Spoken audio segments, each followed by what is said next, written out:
30 ming yurgan 12 olib qolganmiz. Hop, bunga qarang, olib keltirilgan zapchastimiz. Ikkita orqa amortir Zibori, ikkita oldi amortizator, ikkita oldi chashka, oldi kalotka, orqa Cobalt original prujina.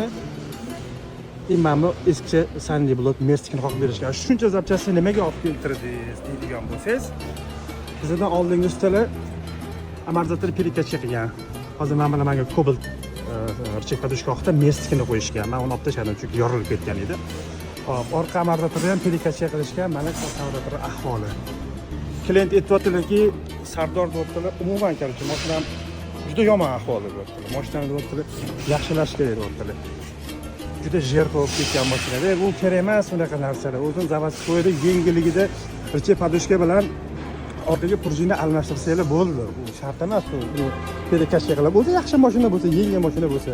Mana odam inson yana 2 martalab yana palon pulga tushyapti. Yana boshqa yengil amortizator, orqaga, oldiga, ikkita tepasiga chashka, mana endi kalotka probegiga qarab ketgan. Mana Merskini qoqib berishgan. Merskini yorilib ketgan mana. Yorilib ketgan. Kerak, ikkita oldiga Cobalt qoqish kerak, ikkita orqaga Cobalt prujina qo'yish kerak, originallar bo'ldi. Shu bilan 12 ancha yumshoq bo'ladi. Unga shart emas perekacha qilib, yana qanaqadir rasxod qilib, bemalol 60 ming, 70 ming indamay yurib beradi amortizatorlarni. 30 mingga bormay o'sha amortizator qo'yilyapti. 12 okalarga yuborib qo'yasizlar, shunaqa xatolik qilmasinglar uchun 12 trackeri bor insonlarga yuborib qo'ysanglar, manfaatli bo'ladi, xudo xolasa.